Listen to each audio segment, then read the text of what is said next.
So, what's really changing out there in the world of fleet management? Well, we've boiled it down to 5 massive shifts. These are the trends that are already making waves and are going to define everything all the way through 2026. But before we get into all that, just take a second to think about your own setup. Is it seamless, or does it feel more like you're stuck in a digital maze? You know, what felt like a step forward a few years ago can actually be what's holding you back now. So let's look at what's paving the way for a much smoother future. All right, let's jump right in with the first huge trend. We're calling it the Great Consolidation. What does that mean? Well, we're seeing this massive move away from having, a dozen different apps for a dozen different jobs. I mean, think about it. For a long time, the reality for a lot of operators was just chaos. You had one app for fuel, right? Another one for maintenance, maybe even a totally different tool just to track your EVs. That meant juggling a bunch of logins, trying to figure out clunky workflows, and the worst part? Your data was stuck in silos. It couldn't talk to each other. The result was just a mess. It was complex, and it slowed everything down. So now, the big demand from everyone in the industry is super clear: simplicity. Operators are moving to these all-in-one, unified platforms. And it's not just about saving a few bucks on software subscriptions. It's about slashing those hidden costs. The endless training, the time it takes to get new people up to speed, and the headache of trying to make sense of data that just doesn't line up. And this whole move towards simplicity, it naturally leads us to our second big trend. And that is advanced tools aren't just for the big guys anymore. The playing field is really starting to level out for fleets of every single size. And honestly, the shift here is pretty dramatic. Think about stuff like predictive maintenance or really deep driver analytics. Not too long ago, you needed a whole IT team and a massive budget to even think about that stuff.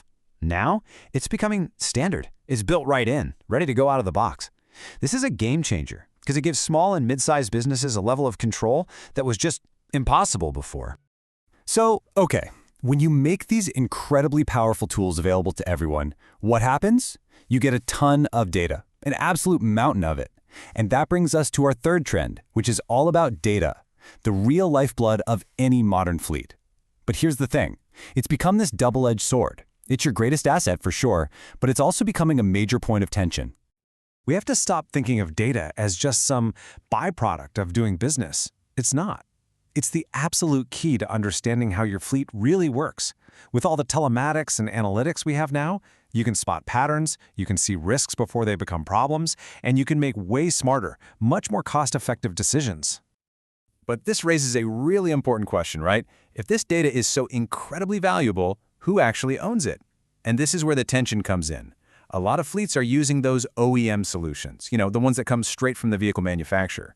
And they're finding out the hard way that their access to their own data is actually pretty limited.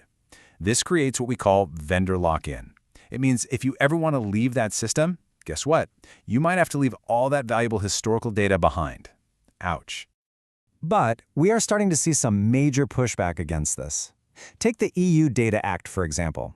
Now, even though that's a law over in Europe, it's sending ripples all over the world. It's a huge signal of a much bigger movement towards fleets actually owning their own data and pushing for more open, flexible systems. Okay, let's get to the one everyone's talking about, AI, artificial intelligence. And here's the deal. We're past the point of just talking about hype and potential. We're done with what-ifs. By 2026, it is all about execution.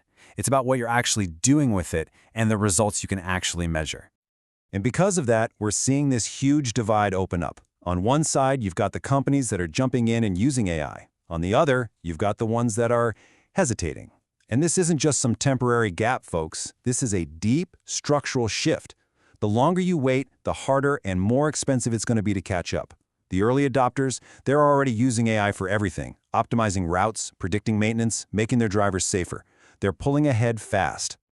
And hey, the numbers don't lie. A recent report from the Wharton School found that a whopping 74% of businesses are already seeing a positive return on investment from AI.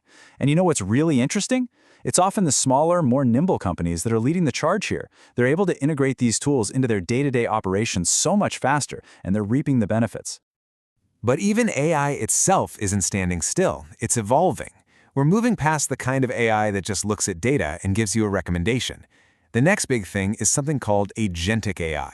This stuff is designed not just to advise you, but to actually act.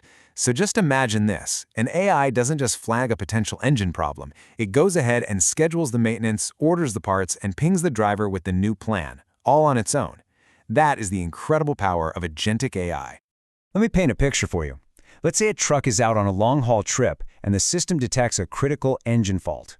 Instead of just flashing an alert on a screen, the agentic AI just handles it. It springs into action. It automatically creates a maintenance task, finds and assigns it to the closest qualified mechanic, and then it watches the whole repair process from start to finish. This completely frees up the fleet manager to focus on bigger picture stuff because they know that fire is already being put out efficiently. And this idea, this ability to manage all these complex, overlapping things at once, that brings us to our fifth and final trend, what we call business ambidexterity. Basically, fleet managers today have to be ambidextrous. They're operating in two modes at the same time. On one hand, you're dealing with today's problems, things like the 2G and 3G network shutdowns, or just keeping your combustion engines running smoothly. But at the exact same time, you've got to be preparing for tomorrow, integrating AI dashcams, figuring out your EV strategy, and adding them to the fleet. So success in 2026, it's not about choosing. It's not the present or the future. It's about being able to manage both at the same time, all within one system that makes sense. The companies that are going to win are the ones who can absolutely master this balancing act. So when you put it all together, the move to one platform, making tools accessible for everyone, the fight for data ownership, the rise of AI, and this need to be ambidextrous, all these trends are creating this real and, frankly, widening gap. There are the fleets that are adapting, and then there are the ones that are getting left behind. So the question we're left with is pretty simple, but it's a powerful one. Which side of that gap are you going to be on?